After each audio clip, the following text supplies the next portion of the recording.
Hey there, it is Mind Blowing Monday 123, the live version of my weekly newsletter for October 6th, 2025.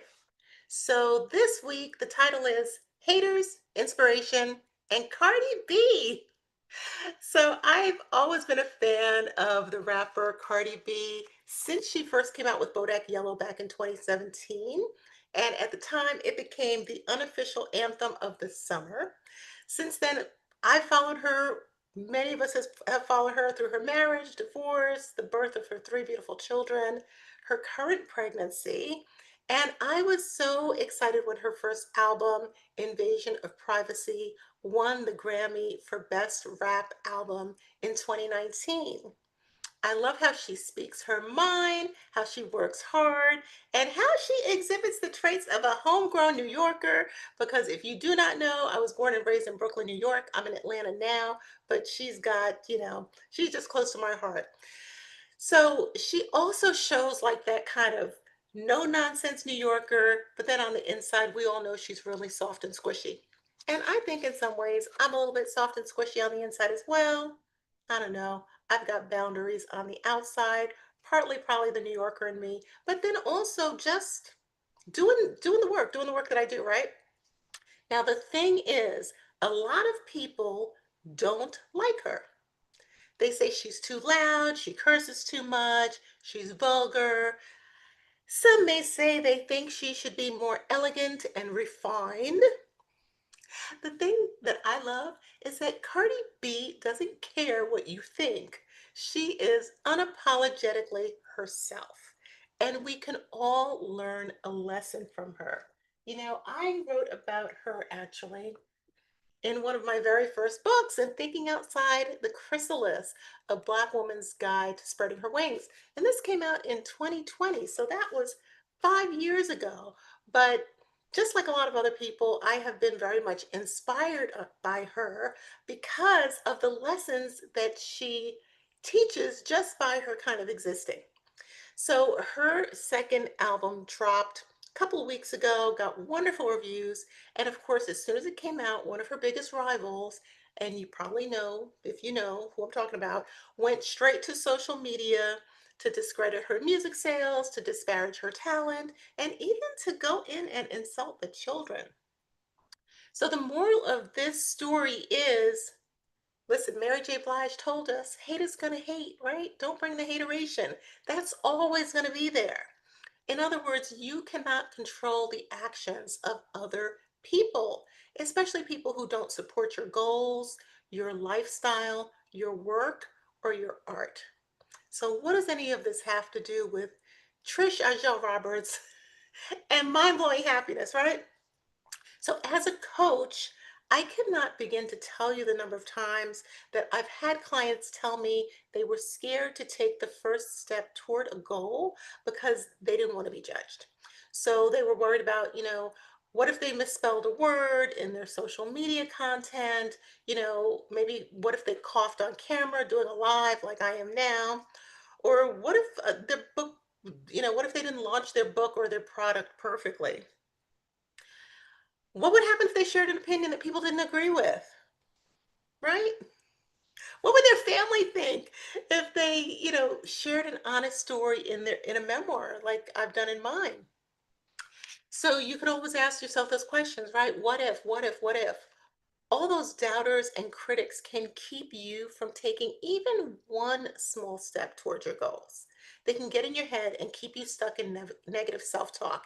And it's funny, I'm looking at the newsletter and talking to what I wrote. But the thing is, I cannot tell you how many people I've spoken to who like to post something on LinkedIn or Facebook was terrifying. And it seems like such a small thing because it is a small thing, but it's also a big thing, right? If it's something that you're scared to do, it's also a big thing. But so I want you to think about this. What if you use your haters for inspiration instead of for despair? Not by fueling your hate, right? Because some people will say, oh, hate gets me through the day. I get really angry and then I do all my things. So I don't want you to think of it that way. I want you to think of it as reframing the way that you understand the people who seem to really enjoy judging you, criticizing you, and living in this place of fear. So if you look at those people more closely, you will typically find an unhealed adult nervously projecting all of their fears and insecurity onto you. So some food for thought. And then I want to share a quote with you. You know, you always get one quote, two reflection questions, and three ways to lead with joy each week. So the quote that I want to share with you this week is from Pinky Cole. She said in her book, the name's, oh, I Hope You Fail. So in her book, I Hope You Fail, she said, I want you to see haters as admirers pushing you toward your destiny. I want you to see haters as admirers pushing you toward your destiny. When I read that book, that line stopped me in my tracks. So Pinky is the founder of Slutty Vegan here in Atlanta, and it's now a restaurant chain. I know they're franchising as well. And she's been through difficult times. She talks about in her book growing up with an incarcerated parent, losing her first restaurant to fire, and not having the appropriate insurance. So she lost everything. And then also being sued, being defamed by her own employees. It took me a long time to understand how no matter how kind and loving you are, you will always have haters. So when I owned my Curves Fitness Center in Brooklyn back in the early 2000s, I had my feelings hurt, you know, when I was closing down the business and I realized that I had had people stealing from me. I had employees stealing from me.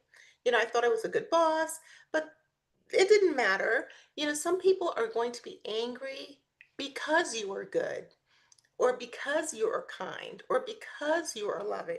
So they may see your kindness as a weakness and also as an opportunity to take advantage of you.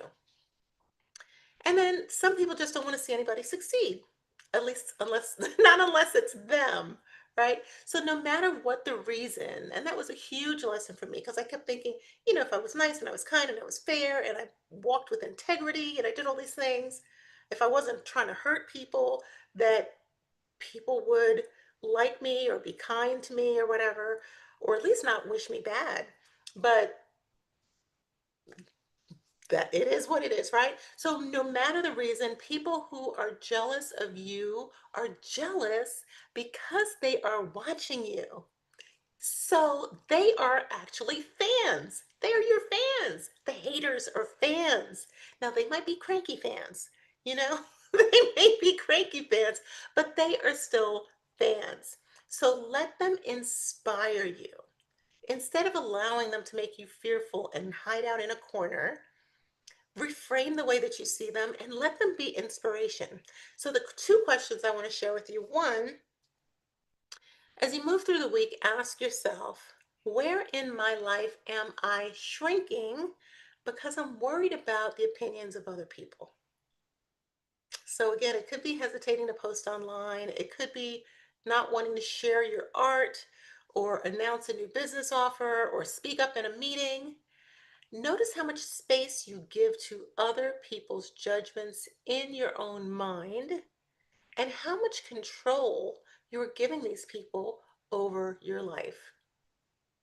And then the second question, what lesson might your critics be teaching you about staying grounded in confidence and in your own abilities? So this really comes from my background studying Buddhist philosophy. So in Buddhist philosophy, difficult people are considered our spiritual guides because we learn from them. So think about what can you learn from your haters? You know, maybe it's your power that aggravates their demons. Maybe it's your light that shines and just, you know, it's like shining a light on a vampire, right? All successful people have haters. So if you have haters, you are already winning. So those were the two questions. 3 ways to lead with joy for the week ahead. Here are a few ways to transform judgment and criticism and the fear of judgment and criticism into inspiration this week. So the first one, reframe criticism as confirmation. If someone is talking about you, it means that you are visible. You're doing something worth noticing, and that is energy. Use that to keep going. The next way to lead with joy, please protect your peace. Not everyone deserves access to you, your time, and your energy. So you're going to want to limit your time, maybe responding to hate if you get it in your social media, or, spending a lot of time on gossip threads, accounts that are emotionally draining. And then definitely, like if you're having those energy vampires who call you all the time because they want your time, but they never offer anything. You want to cut those energy draining conversations short and stay focused on the things that fill you up, that energize you, and that keep you in alignment with your purpose. And if you don't feel like you are in alignment with your purpose, then hit me up and let's talk about it. Let's talk about it. That's my happy space, helping people with that. Um, Number three, shine anyway. Shine, shine, shine. So speak up in the next team meeting, post the video that you want to post, launch the idea, start the business, write the book, share your story. We really need more authentic stories because there's a lot of BS floating around. You cannot be perfect and authentic, so choose one. Okay? Choose one. Choose one. You can't be perfect and authentic. I say choose authenticity. Perfection is not possible anyway, so don't worry about it. It just will send you into a big loop. But the world needs your authentic voice.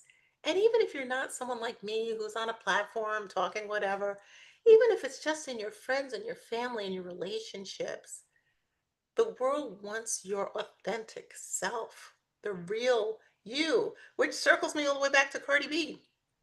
Whether you like her or not, she offers a lesson in authenticity that we can all learn from. So these kind of, rap beefs, whether it's Cardi or other rappers, they highlight that hateration that Mary J. Blige talked about. You don't have to be into the music scene to know that not everybody's going to encourage you. Sometimes the people closest to you can be your biggest discouragers. So lean into the folks who cheer you on and let the haters do what they do. Let them watch and whisper while you become the highest and best version of yourself with your shoulders back and your head held high. If you made it this far, you are already doing the work. You're part of the 1%. I am so proud of you. Keep going, and I will be back next week with the next version of Mind Blowing Monday 1, 2, 3. Bye bye.